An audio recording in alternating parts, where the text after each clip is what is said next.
दुकान में एसी है, एयर कंडीशन है,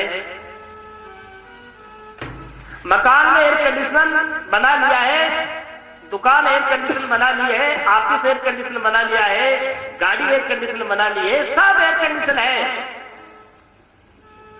और शरीर में लपटें उठ रही, अंदर में तो झड़ें उठ रही है। तो बाहर की ठंडक आपको हमको शांति नहीं दे सकती भाई। यदि आपको परम शांति की तलाश है, यदि आप शांति चाहते हैं, तो बाहर की एयर कंडीशन, बाहर की कोई उपलब्धियां आपको हमको सुख नहीं दे सकती। घर में मैंने कल भी निवेदन किया था, घर में सोफा सेट है, घर में डायमंड सेट है, घर में कार सेट है, हार सेट है, फ्लैट है, सब कुछ सेट है, लेकिन आज के मानव का दिमाग अब सेट है, शांति नहीं। और हर इंसान की तमन्ना है, हर जीव भूत प्राणी की एक इच्छा है कि मैं ऐसा कोई न कोई मेरे हाथ में लगे, मैं शांति से रहूं। चाहे बिजनेस करता हो, चाहे सर्विस करता हो, चाहे परिवार को पालता हो, चाहे तीर्थ जाता हो, चाहे व्रत करता हो, चाहे उपासना करता हो, चाहे कोई सिद्धि प्राप्त करता हो, चाहे भक्ति करता हो, चाहे सत्संग करता हो, भाई सबके पीछे एक मांग है, एक इच्छा है, सबकी एक मांग है, एक इच्छा है, एक तमन्ना है, एक अंदर में चाहत है, और वो चाहत है मैं सुखी रहूं। हर इंसान के अंदर में चाहत है कि मैं सुखी रहूं। और मेरे भाई बहनों, आप देख रहे हो कि ये हेलोजन जब जलती है तो ये आगे प्रकाश कर रही है। बैटरी आप और हम जलाते हैं टॉर्च, तो आगे प्रकाश करती है, खुद अंधेरे में पड़ी रहती है, इसके पीछे अंधेरा है।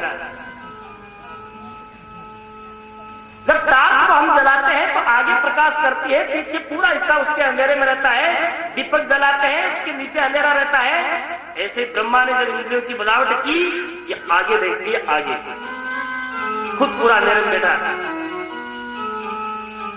ये आगे की तरफ उजाला करती है, आगे की तरफ दिखाती है। अंदर आप पूरा अंधकार में है, अंधेरे में है, अज्ञान में है। हाँ, यह बात जरूर है कि बैटरी के सामने दूसरी बैटरी आ जाए, टॉर्च के सामने दूसरी टॉर्च आ जाए, तो वो इसका भी पूंछ दिखा देती है, इसका भी पूंछ दिखा देती है। ये सत्संग है, महापुरुषों की बैटरी है, लाइट है। ये इंसान का चेहरा दिखा देती है कि किस जगह खड़ा है। सत्संग एक आईना है, सत्संग एक दर्पण है, सत्संग एक शीशा है। इंसान को दिखाता है अपना चेहरा कि तू किस पोजीशन में खड़ा है, तूने क्या क्या कर लिया है और कितना करना बाकी है। कांच में हम मुंह देखते हैं, कांच के पीछे लाल लाल कली नहीं होती है, तो दृष्टि आर पार चली जाती है, इसमें कोई चेहरा, कोई चित्र नहीं दिखता है। लेकिन कांच के पीछे भी लाल लाल कली लगी हुई हो तो नेत्र की निकली हुई वृत्ति कांच से टकराएगी, टकरा करके अपना ही चेहरा उसमें दिखा देगी।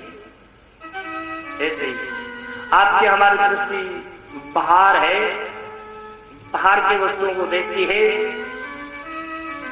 यदि जीवन में सत्संग की कली लग जाए, जीवन में गुरु ज्ञान की कली लग जाए, तो क्या यारो रब का पाना, उधर से लौट के इधर को ही आना। तत्वमसि ब्रह्म।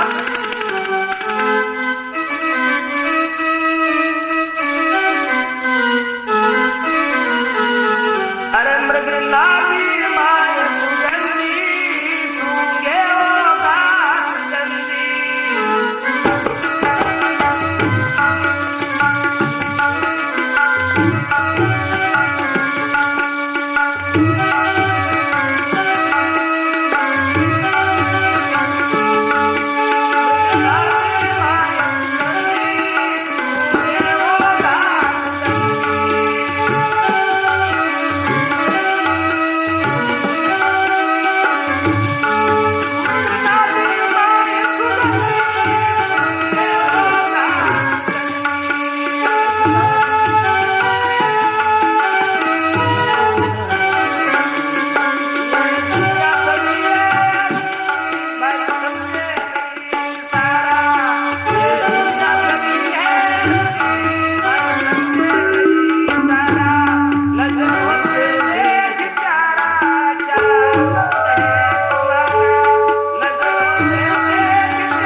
नाभि में कस्तूरी कुपा होता है, लेकिन मृग को ये ज्ञान नहीं होता कि मैं जो घास में सुगंध ढूंढता हूं, जो घास में मैं कस्तूरी की जो लपट सुगंध को ढूंढता हूं, वो मेरे अंदर है, ऐसा मृग को मालूम नहीं है। इसलिए वो घास में फिरता है, घास में दौड़ता है, दौड़ते दौड़ते दौड़ते प्राण दे देता है। लेकिन ऐसे ही हम, आप और सभी संसार में सभी प्राणी सुख की तलाश में है, शांति की तलाश में है। सभी भाई बहन, सभी भूत प्राणी जीव सब शांति की तलाश में है, आनंद की तलाश में है। उस मृग की तरह आप और हम भी भटकते हैं। लेकिन यदि जीवन में सत्संग मिलता है, गुरु मिलते हैं, तो बता देते हैं कि जिस प्रकार से मृग को किसी ने बताया, मृग जो तू घास में आनंद सुख ढूंढता है वो तेरे अंदर में है। ऐसे किसी संत ने बताया कि जो तुम सुख को ढूंढते हो, संसार में पदार्थों में ढूंढते हो, वो सुख तो तुम्हारे अंदर है। तो किसी ने प्रश्न किया, बोले कैसे? बोले ऐसे, जैसे कोई भाई बहन किसी पिक्चर हॉल में, किसी हॉल में पर्दे पर फिल्म देख रहा है, चित्र देख रहा है, कैसेट देख रहा है, टीवी के सामने बैठा है, और उसके अंदर जब कोई मनोरंजन आता है, कोई उसके अंदर कोई अच्छी, कोई उसको उसकी मन पसंद की, उसकी आदत की काबिल कोई वस्तु आती है, कोई दृश्य आता है, तो बैठे बैठे लोग ताली बजाते हैं, सब लोग आनंद में झूम जाते हैं। और ऐसे लगता है जैसे टीवी के अंदर या पर्दे पर या फिल्म में आनंद आ रहा है, आनंद आ रहा है। तभी कौन है? हेलो, हाँ कौन? बोले कहाँ हो? बोलो बोलो। बोले तुम्हारे घर में चोरी हो गई। क्या क्या नहीं? बोले सब कुछ नहीं, कुछ नहीं बचा। कहाँ हो तुम? काट दिया, जेब में रखा। बराबर के लोग कहते बजाओ ना ताली, आनंद आ रहा है, देखो कितना दृश्य आ रहा है, बजाओ ताली, बजाओ। क्या ताली बजेगी उससे? क्यों? जब फिल्म में आनंद था तो बाकी लोगों को आ रहा है, भाई वो लोग ताली बजा रहे हैं, लेकिन उसकी ताली तो, क्योंकि फिल्म में आनंद नहीं था, अंतःकरण की निकली वृत्ति उस प्रिय पदार्थ को देख करके फिर हो गई थी, समाधिस्थ हो रही थी, इसलिए आत्मा की झलक उसमें पड़ रही थी, उसको भान हो रहा था फिल्म में आनंद है, लेकिन आनंद अंदर से उठ रहा था। मैं कुत्ता जब हड्डी को चबाता है, मिश्राई फूट के आती है, कुत्ता, आप और हम सब जानते हैं कि हड्डी सूखी है, उसमें रस है नहीं, लेकिन वो चबाता जाता है, चबाता जाता है, चबाता जाता है, उसी की मिश्राई फूट करके उसी जिज्ञा पर आती है, और कुत्ते को गलत भ्रम होता है कि आनंद, ये सुख हड्डी में है। कोई समझदार कहता है सुखी है हड्डी। ऐसे आप और हमको सबको एक भ्रम है कि अमुक अमुक पदार्थ में आनंद है। पिता, पुत्र, धन, पत्नी, पति, इनमें आनंद ढूंढते हैं लोग, लेकिन सच पूछो तो हर आनंद के अंदर में दुख छिपा है।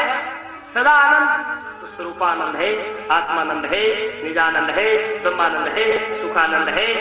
आत्मानंद के अलावा दुनिया में कोई, स्वरूपानंद के अलावा और कोई दुनिया में सुख हो नहीं सकता, आनंद हो नहीं सकता। यदि है तो दुख रूप है। भाई मिठाई सब संबंधी के साथ में व्यक्ति जीव रहे हैं, 10 प्रकार की मिठाई है, रसगुल्ले खा रहे हैं, चमचम खा रहे हैं, गुलाब जामुन खा रहे हैं, आनंद आ रहा है। तभी कौन है? हेलो, कहाँ हो? बोलो। तुम्हारा बच्चा पीएमटी की तैयारी कर रहा था, डॉक्टर की, बोले हाँ आज पहले रिजल्ट आ गया। मैं सोचा 2 लाख रुपए लगे, 1 साल खराब हो गया बच्चे का।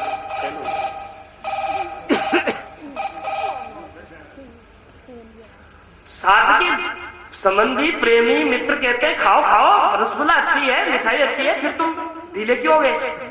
क्या उसको रसगुल्ला मीठा लगेगा?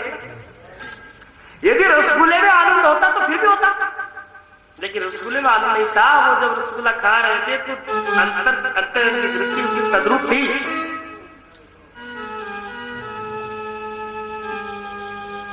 ज्ञान, ये ज्ञान वेद कॉन्फिडेंशियल, ये बहुत गोपनीय ज्ञान है। इसको कोई साधु बताता नहीं है, कोई संत महात्मा बताते नहीं है, क्योंकि पहले बात तो इसके अधिकारी नहीं होते हैं, और अधिकारी होते हैं तो वापस इसको ऐसे नहीं बताते हैं। लेकिन मैं आपको गुरुदेव की कृपा से आप लोगों को बता रहा हूं कि जो दुनिया में आनंद सुख है वो इंसान के अंदर में है। मैंने सुबह भी कथा को यह विराम दिया था कि हनुमान जी को जामवंत ने ताकत याद दिलाई थी, और राम कृष्ण परमहंस ने एक दृष्टांत सुनाया।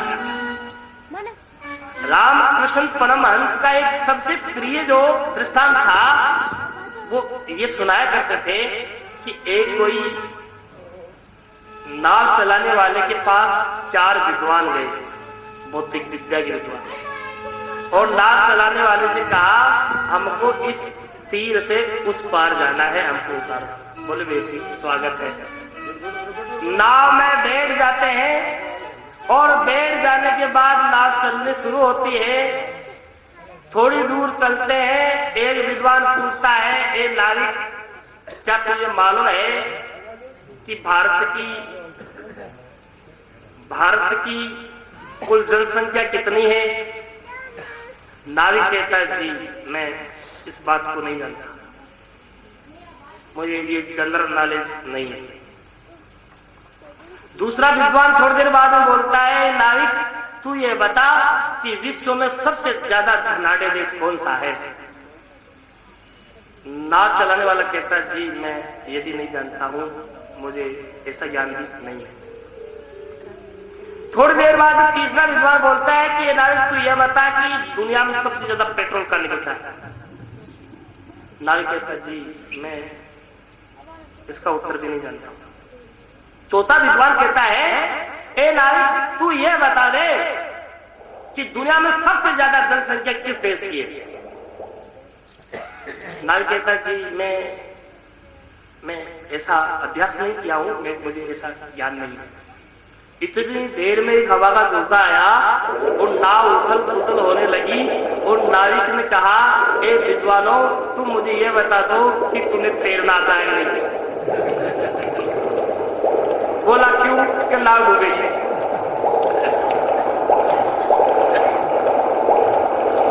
रामकृष्ण कहते थे कि हवा का झोंका आया और नाव एक मिला नहीं, नाव डूब गई, चारों विद्वान डूब गए हैं।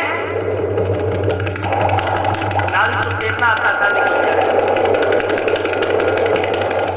ऐसे ही संसार की तमाम विद्याएं, संसार की तमाम प्रकार के ज्ञान आपको मिलेंगे।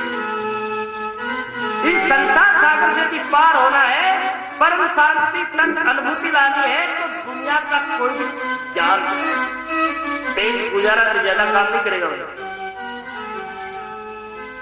पेट गुजारा से ज्यादा नहीं कर सकता कोई भी ज्ञान।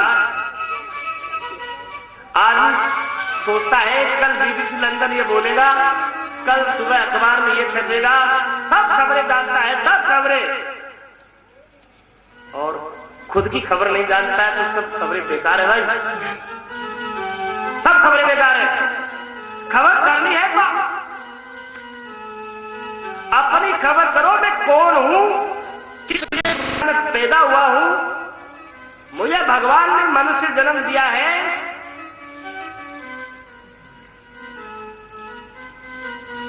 आत्मा और अनात्मा में कितना अंतर है, बंध और मोक्ष क्या है,